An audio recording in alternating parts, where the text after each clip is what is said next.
बिस्मिल्लाहिर्रहमानिर्रहीम अस्सलाम वालेकुम। आप देख रहे हैं हालात। मैं हूं सईद चौधरी।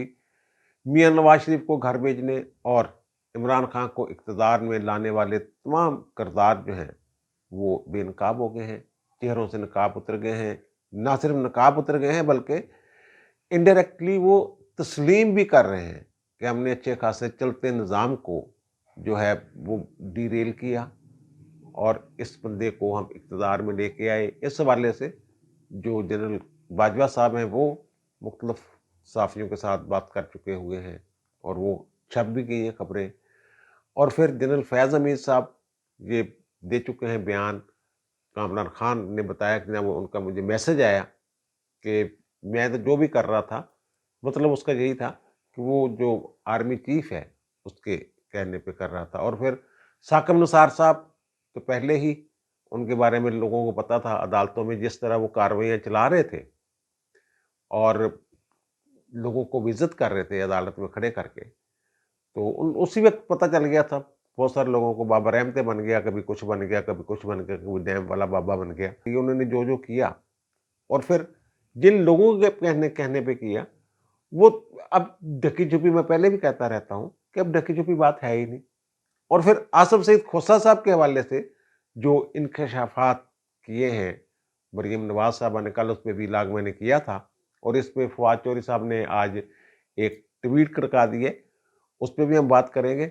और फिर आपको याद होगा कि मैं ये कह चुका हूँ, फवाद हसन फवाद के हवाले से ही मैंने बताया था कि जब जेआईटी बनने वाली थी तो व्हाट्सएप पे जो मैसेज वगैरह आए थे, तो ये साकिब निसार के कहने पे वो जेआईटी में मेंबरान का जो तकर्रर था वो नहीं हुआ था, बल्कि उस रजिस्ट्रार को ये कह दिया गया था चीफ जस्टिस साकिब निसार की तरफ से कि जेआईटी और पनामा के हवाले से जो भी हदायत हैं आपने लेनी है उनसे, आसिफ सईद खोसा साहब से। और फवाद हसन फवाद साहब ने अपने इंटरव्यू में खुद ये कह दिया है। मेरे साथ भी उनकी बात हुई थी एक दफ़ा और उस गुफ्तगू के बाद मैंने उनका नाम लेके ये बताया था कि ऐसे ये जीआईटी बनी थी। तो बहरहाल उस वक़्त भी ये बातें आई थी सामने, ना व्हाट्सएप पे आया है, ये है, लेकिन वो खोसा साहब की सारी हरकतें थी, मामलात थे। और फिर एक खबर जो है, क्योंकि पैमरा ने पाबंदी लगाई हुई है, टीवी चैनल्स पे चल नहीं सकती, और खबर ये है कि पाकिस्तान बार कौंसिल ने सुप्रीम कोर्ट के मिस्टर जस्टिस सैयद मुज़ाहर अली अकबर नकवी के खिलाफ जो है रेफरेंस सुप्रीम जुडिशल काउंसिल को भेज दिया है। इससे पहले भी एक रेफरेंस जो है वो फाइल हो चुका है और वो मियां दाऊद एडवोकेट ने फाइल की है। मिलती-जुलती बातें हैं दोनों में, एक जैसे इल्ज़ामात हैं। इसकी कुछ चीज़ें जो हैं हम आपके सामने रखेंगे और फिर आपको समझ आ जाएगी कि जज साहब के ऊपर जो इल्ज़ामात हैं उनमें किस हद तक सदाकत है और ये घपले घोटाले जो होते हैं अंदर खाते, इनका क्या तरीक़ाकार होता है। और लेकिन पहले बात करेंगे फवाद चौधरी साहब। कल मरियम ने जो कहा था कि जनाब पैगाम भेजा था नवाज शरीफ को खोसा ने कि मुझे एक्सटेंशन चाहिए, एक्सटेंशन दे दें और वो कुरान पे हाथ रख के बताएं कि उन्होंने ये किया था, ये नहीं किया था। वो कल वाले व्लॉग में मेरे मैं गलती से ये कह गया था, वैसे मैंने वो उसका लिख दिया था कमेंट्स में, पिन कर दिया था मैंने कि वो गलती से मेरे वो निकल गया था कि जनाब नवाज शरीफ वज़ीर-ए-आज़म थे। नवाज शरीफ तो जेल में थे, ये मैंने बताया था। उस वक़्त इमरान खान, 2019 की बात हो रही है, तो फिर इमरान खान ही उस वक़्त वज़ीर-ए-आज़म थे ना, तो वो गलती से हो गया था। अब उन्होंने, जो फवाद चौधरी साहब हैं, उन्होंने एक ट्वीट किया है और वो ट्वीट हम आपको दिखा रहे हैं कि अब मरियम सफ़्ता आसिफ खोसा के बारे में कह रही हैं कि वो मुद्दत मुलाज़मत में तोसीह चाहते थे और नवाज शरीफ से दरख्वास्तें कर रहे थे। अब अगर कोई इन्हें आइन पढ़ा ही दे तो इन्हें मालूम हो जस्टिस को तोसीह देना आर्टिकल 179 के मुताबिक वज़ीर-ए-आज़म का इख्तियार ही नहीं है, क्योंकि आइन ने उम्र का तयन कर दिया है। कल मैंने ये अर्ज़ किया था कि आइन में तरमीम होना थी। उनकी उम्र 65 साल जो रिटायरमेंट की उम्र है, उसको 68 3 साल का इज़ाफ़ा करना था और उसको 68 कर देना था, या फिर टेन्योर मुकर्रर करने की बात भी हो सकती थी कि टेन्योर मुकर्रर किया जा सके। तो ये भाई साहब, अब अगर इनको याद नहीं है, तो हम याद करवा देते हैं आपको कि अक्टूबर 2019 में कौमी असम्बली में एक बिल पेश होता है और बिल पेश करते हैं। ये खबर जो है, वो हम आपको दिखा रहे हैं, उन दिनों की जो खबर है।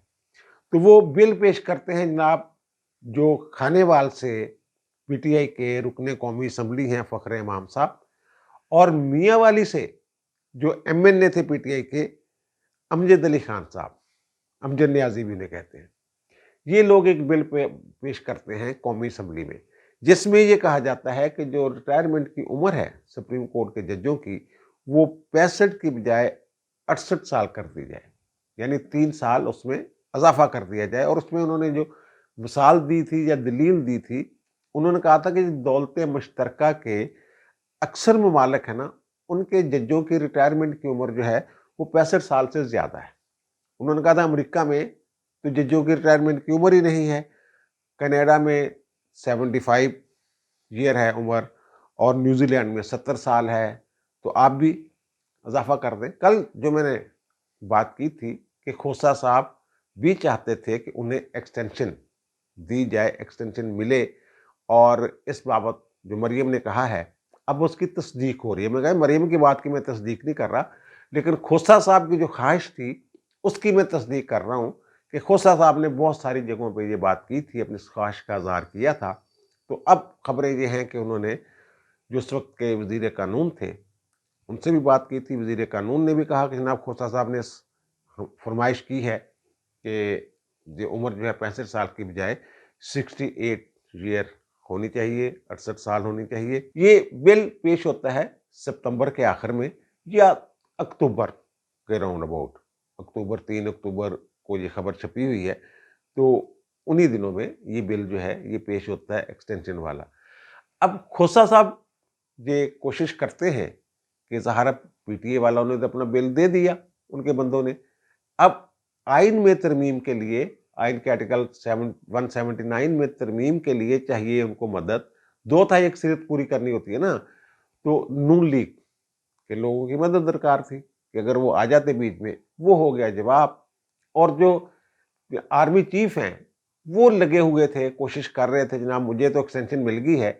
वो एक जो दी थी एक्सटेंशन, उन्होंने वो सुप्रीम कोर्ट ने कहा ये दुरुस्त नहीं दी। आपको याद होगा कि 28 नवंबर 2019 को इन्होंने जजमेंट दी थी उनकी रिटायरमेंट या एक्सटेंशन से एक दिन पहले उन्होंने दी थी ये कि जनाब ये 6 माह के लिए हम 6 माह की मुद्दत दे रहे हैं, पार्लियामेंट को 6 माह के अंदर अंदर कानून शनून बना ले। ये जो एक्सटेंशन है ना इनको दी हुई इमरान खान ने बाजवा को, वो खिलाफ कानून है, उसकी कानून में गुंजाइश नहीं है, तो नया कानून शनून बना ले। फिर वो सारे उधर सारे ही इकट्ठे हो गए थे उन्हें एक्सटेंशन देने के लिए। अच्छा, अब अक्टूबर में ये वारदात डलती है कि जनाब चीफ जस्टिस और जजेस जो हैं उनकी उम्र में भी उनको भी एक्सटेंशन 3-3 साल की मिल जानी थी ना, अगर उम्र में रिटायरमेंट की उम्र में इजाफा हो जाता। तो इन्होंने कोशिश की बाजवा साहब ने कि किसी तरीके से ये नून लीग को साथ मिला लिया जाए, कोई वादे-वूदे कर लिए जाएँ, और खोसा साहब की तरफ से कोई यकीन दहानियाँ वगैरह, वो कोई मुश्किल नहीं था। एक बेंच बैठता, फुल कोर्ट बैठती और ये फैसला हो जाता कि जनाब 62(1)(f) जो है, इससे मुराद जो है वो एक दफ़ा की नाअहली है। तो ज़ाहिर है वो रिव्यू कर लेते अपने उस मामले को जो पहले जजमेंट आई हुई थी। अब अगर फुल कोर्ट बैठ के ये फैसला कर देती तो फिर सूरत-ए-हाल मुख्तलिफ होती। अब भी एक दरख्वास्त जो है वो सुप्रीम कोर्ट में ज़ेर इल्तवा है, और वो सुप्रीम कोर्ट बार एसोसिएशन की दरख्वास्त है। वो यही है कि तमाम अदालत मिल के फैसला करे कि 62(1)(f) जो है, इससे मुराद एक मरतबा की नाअहली है। ताहियात नाअहली इसका मतलब नहीं। उन्होंने मुख्तलिफ दलाइल आखिर में आगे जाके दिए हुए हैं। जब ये नाकाम हो गए बाजवा साहब नून लीग की हमायत हासिल करने में, तो ज़राए ये बता रहे हैं कि खोसा साहब के दिमाग में किसी ने बिठा दी ये बात कि ये जो जनरल बाजवा साहब है ना, इनको कोई दिलचस्पी नहीं है कि आपको एक्सटेंशन मिले या जजों की रिटायरमेंट की उम्र में इजाफा हो। ये बस अपने दाव पे थे, अपना दाव हो गया। फिर इन्होंने वो पिटीशन निकाली है जो बाजवा साहब की एक्सटेंशन के खिलाफ दरख्वास्त थी, एक वकील साहब ने दी हुई, और उन्होंने वकील साहब ने वापस लेने की कोशिश भी की थी पहली पेशी पे। तो इन्होंने कहा नहीं, ये वापस नहीं होगी, अब हम इसको चलाएंगे।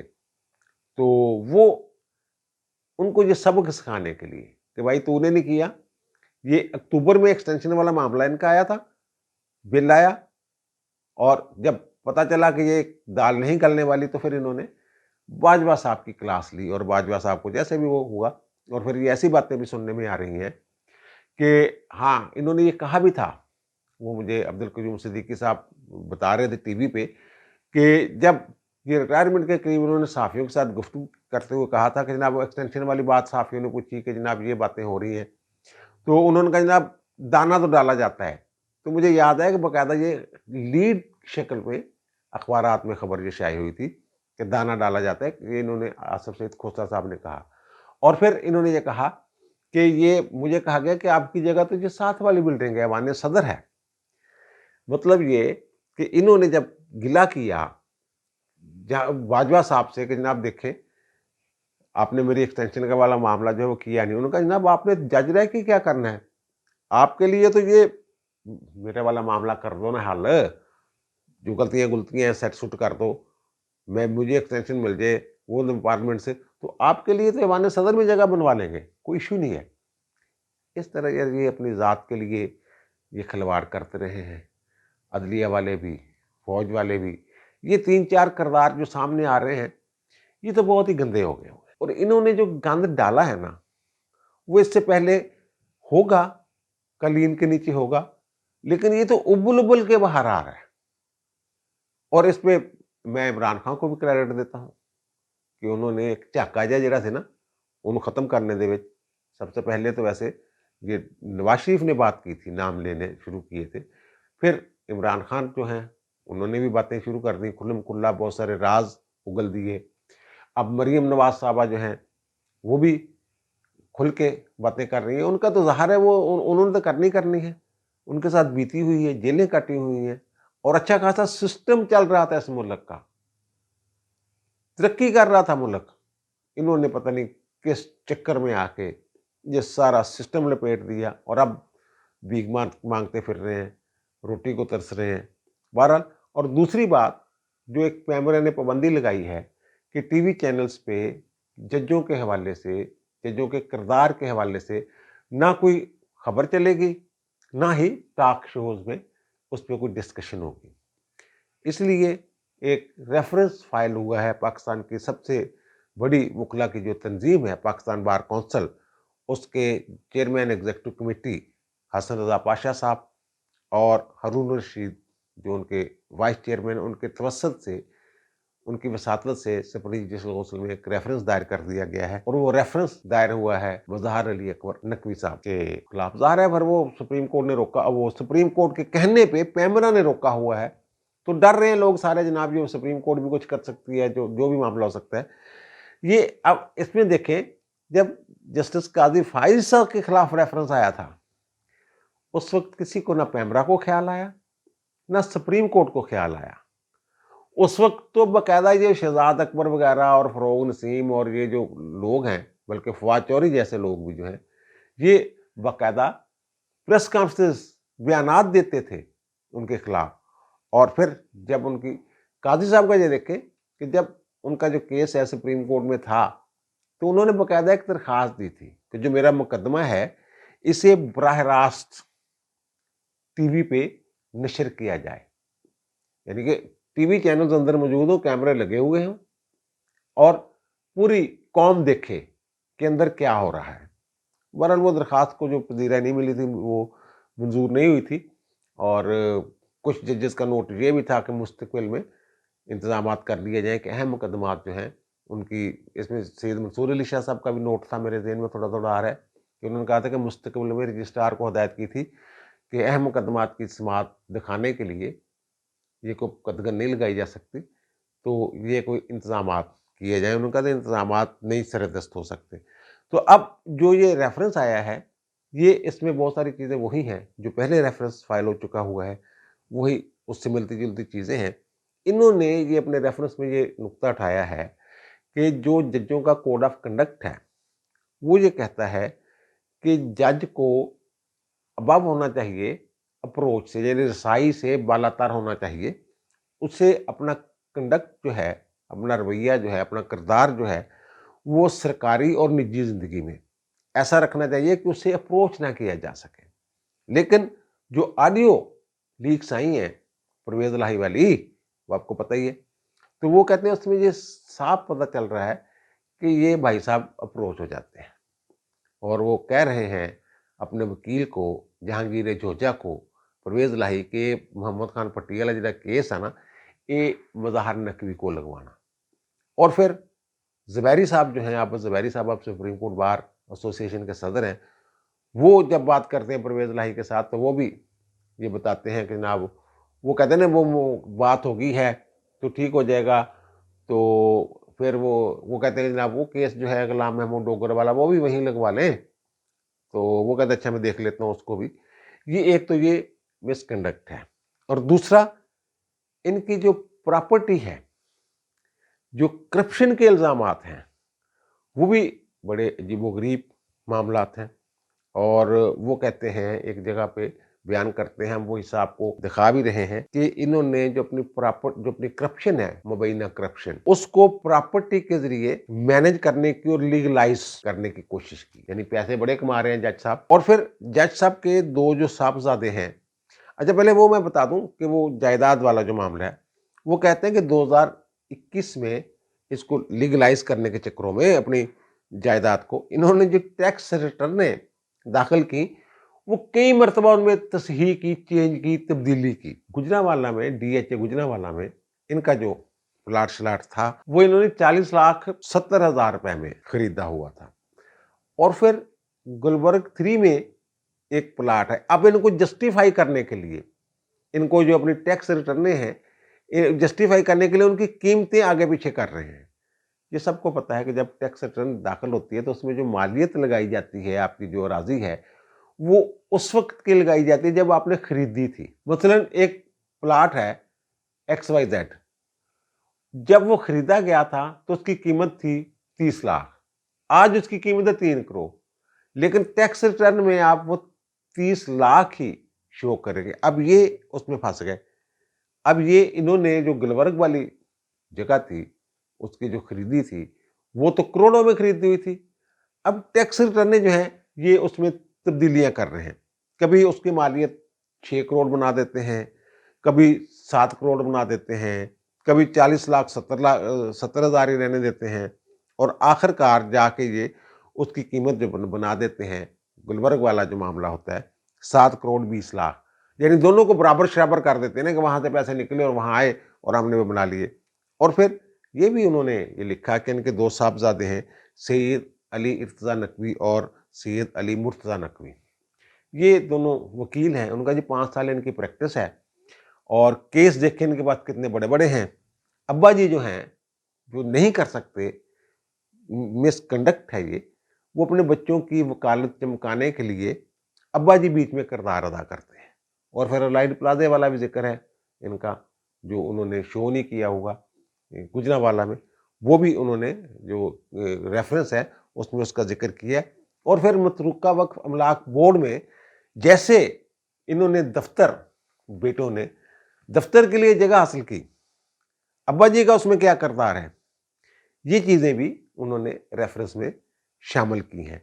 और एक और जो वो तो बात सबको पता है, वो बड़ी बात खुल गई हुई है, वो जो प्लाट वाली है, कैंट वाली, कि 30, 35, 36 लाख करोड़ का, सॉरी, वो प्लाट है, और उसको खरीद रहे हैं जनाब 10 करोड़ रुपए में। वो भी डॉक्यूमेंट सामने आ चुका हुआ है, उसका भी ज़िक्र है उस रेफ़रेंस में।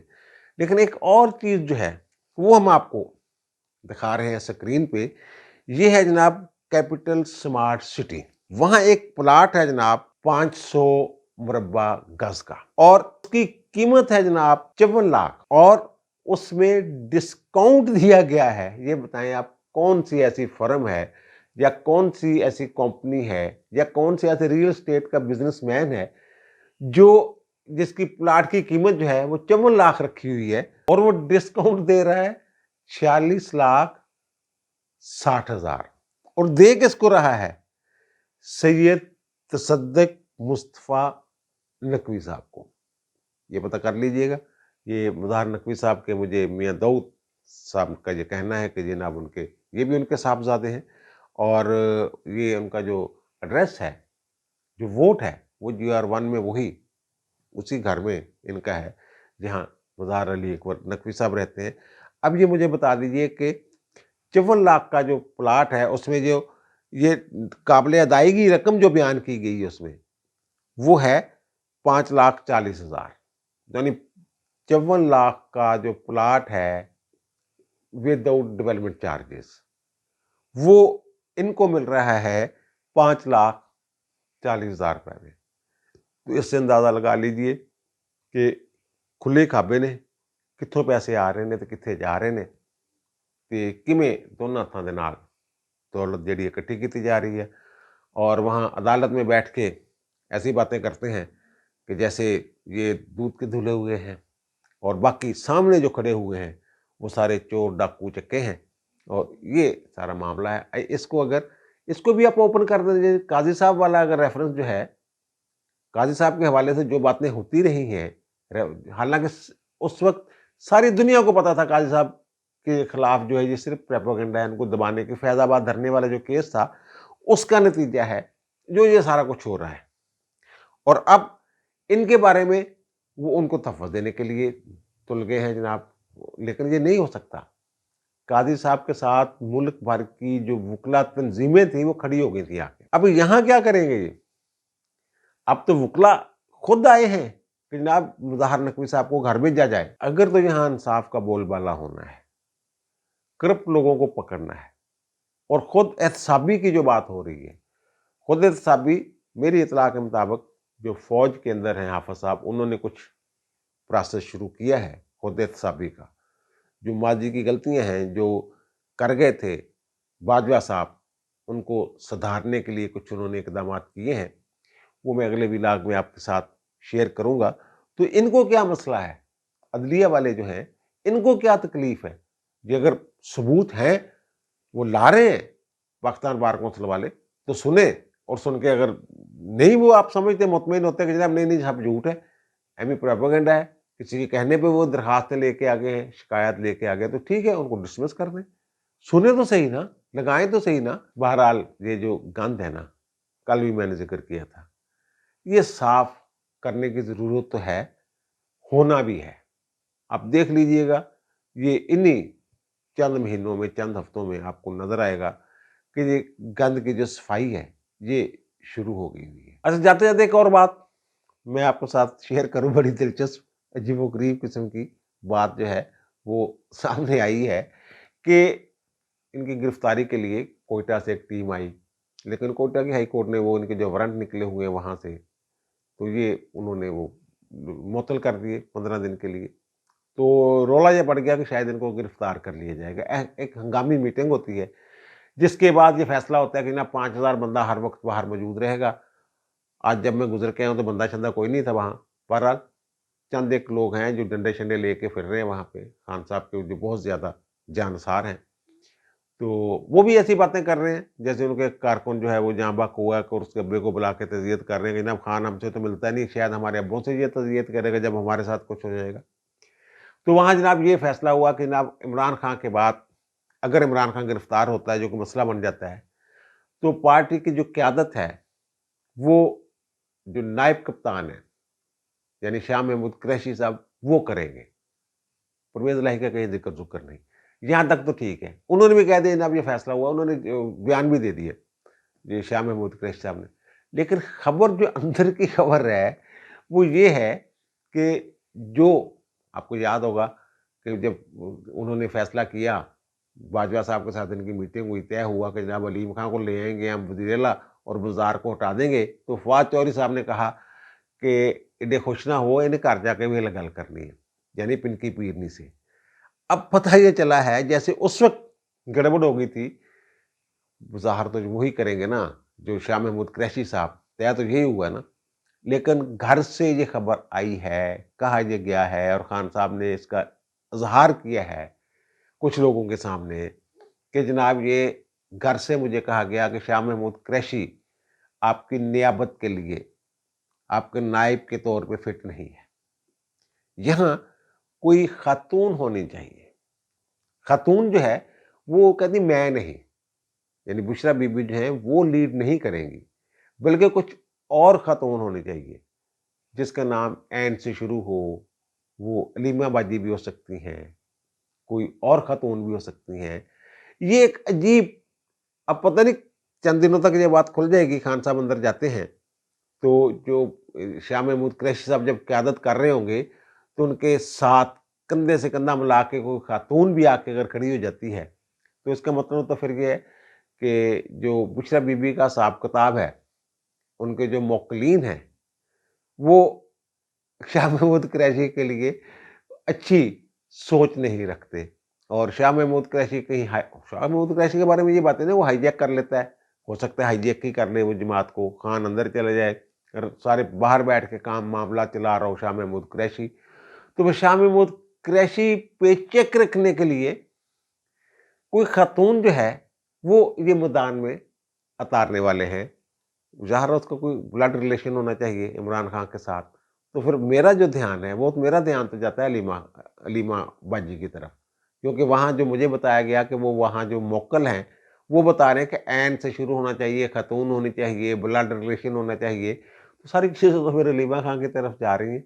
अब देखिए आगे क्या होता है। ये जो इनकी जमात है ना, बस ऐसे तवीज़ गड्ढों पे चलती है, तवीज़ गड्ढों में चलती रही और तवीज़ गड्ढों ने ऐसा काम दिखाया कि अच्छे खासे चलते सिस्टम को वो चौक के बड़े मारा और खुद वह इक़्तिदार में बैठ के मज़ीद रगड़ा निकालने के ज़िबा करके रख दिया पूरे निज़ाम को यार। हर चीज़ को तहस-नहस कर दिया। अब दीजिए मुझे इजाज़त, इंशाअल्लाह दोबारा मुलाकात होगी नए व्लॉग के साथ। अल्लाह ताला आप पर, मुझ पर, हम सब पर मेहरबान रहे। अल्लाह हाफ़िज़।